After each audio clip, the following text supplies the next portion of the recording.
is the main antagonist of Jujutsu Kaisen. Not Brain-kun, not Sukuna. The main antagonist of Jujutsu Kaisen is cursed energy. What are we going to do about this? How are we going to deal with this? Hello, everybody. It's Valentine. Welcome to my channel, and welcome back. Today, I wanted to speak about recent news. You guys probably already heard about it. Gege's interview where he's speaking on a bunch of things Jujutsu Kaisen related. And the biggest thing, one of the biggest things for me, was that it is ending in 2 years. But we're going to have to light some sage up for this because, man, cursed energy, negative energy, Jujutsu Kaisen ending too soon. Just let the sage rock and do its thing because I'm feeling away. I'm sure I'm not breaking news with anybody concerning the interview that Gege done. I mean, it was highlighted all through the interwebs, especially with Kubo discussing the female characters, blah, blah, blah. We're not going to get into none of that. What I want to get into is the fact that Gege mentioned that it's going to end in 2 years. 2 years. That's 2. That's 4. 2. It takes a lot of practice, but you can do it. I'm a big kid now. And that makes total sense to me. Reading Jujutsu Kaisen, rereading Jujutsu Kaisen, watching the anime and rewatching the anime. Yes, I understand that there's only 18 episodes. I have a problem. I have an addiction. It's okay. At least I can admit it. I love Jujutsu Kaisen.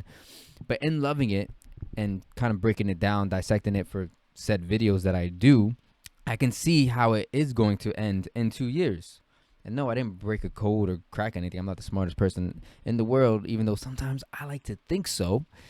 In this case, I just feel like I picked up on the trajectory of the story. And what do you mean, the trajectory of the story? If I said that correctly the third time here, what I'm trying to say is, in the beginning of Jujutsu Kaisen, we get introduced to the world. Right? We find out who Yuji is, our main character. We find out the other characters who will be co-starring alongside our MC. We start learning about Jujutsu High not only being a high school that teaches sorcerers, but also kind of a home base for sorcerers in that area. And there's some other ones around Japan. Right around the time Yuji dies, that to me is the first act ending. And yes, I'm picking up on acts because of One Piece, Wano. I can see how this is going to get divided into 5 acts. I'm not saying this is exactly how Gege is writing it. In my brain, this is how I'm breaking it down. I can see that in the first part of the act, we get introduced to the world. We get introduced to these characters. In the second part of the act, we learn more about the world. How do these powers work? What type of sorcerers are there? What type of cursed spirits are there? What are we exactly up against? How exactly is this world congregated, constructed? What laws of this world of Jujutsu Kaisen has to abide by?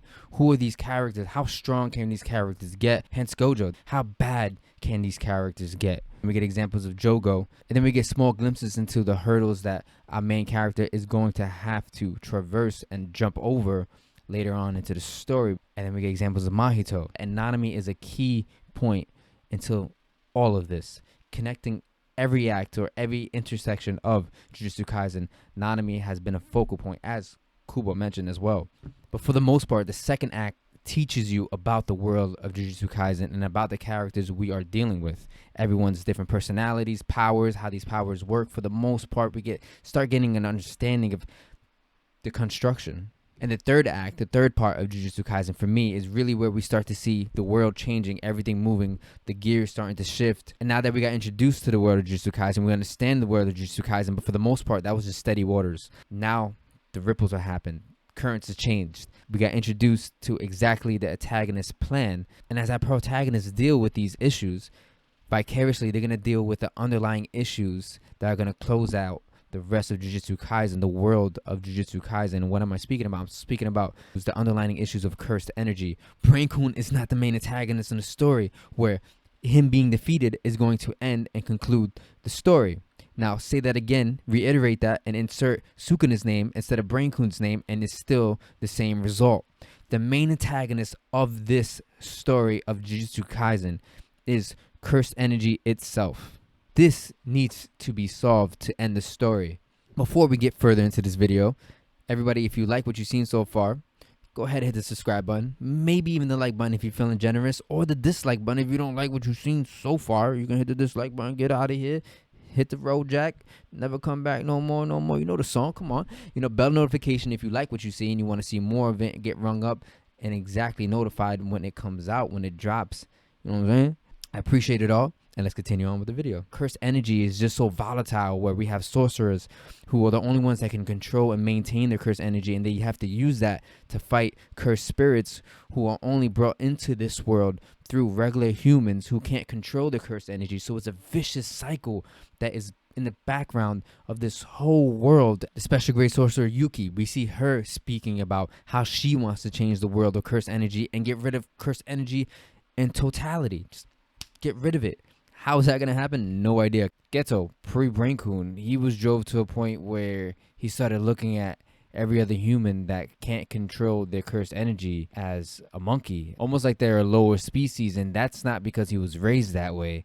That's because cursed energy pushed him to think that way. Losing friend after friend after friend to cursed spirits, and then seeing how other humans interact with sorcerers, people who can control the cursed energy, and how they treat them, drove him to this point. The issues of cursed energy drove him to the extremes that he went to attempt to change the world of Jujutsu Kaisen. And in the beginning of reading the story, you get distracted by all these characters, their stories behind them, the powers behind them, understanding how the powers work, understanding everyone's mindsets, knowing, just getting introduced to the world of Jujutsu Kaisen in totality. You get distracted from the underlying issue of Jujutsu Kaisen, even though Gege makes it known in the writing that there is an issue in Jujutsu Kaisen besides the issue that the antagonists are bringing to the table. There's already an issue here, but again, for me, at least I can speak for myself, I was so distracted.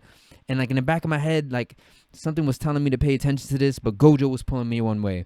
Geto was pulling me another way. Their backstories together was pulling me that way, with Toji involved in there.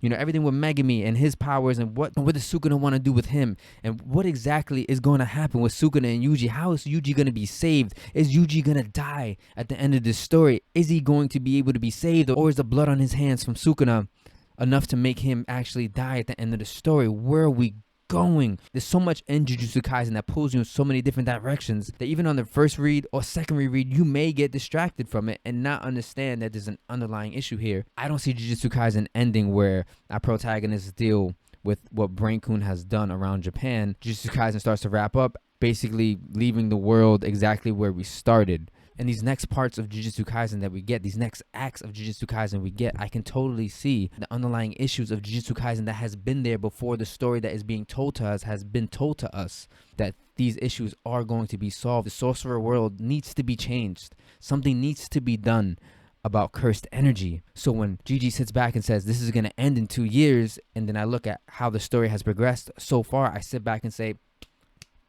makes sense. From what I understand and what I think, I can see how it is going to end in 2 years. Not saying I know exactly the way the story is going to go, but I understand the path that he's going to take. I just know, I feel it in my bones that there's certain things that Gege has presented in the story since the beginning of the story that needs to get addressed. Excuse me, sip some wine before we finish this up. That needs to be addressed to end Jujutsu Kaisen. And that's not too far away in this 2-year time span. I think that makes sense. I think we could close on that. Everybody, eat some good food. Have a good day. Have a good night, wherever you might be. I'm Valentine. Don't forget to hit the like button, subscribe button, the bell notification if you want to be rung up for more videos like these right here. Thank you very much. I'm out of here. Later.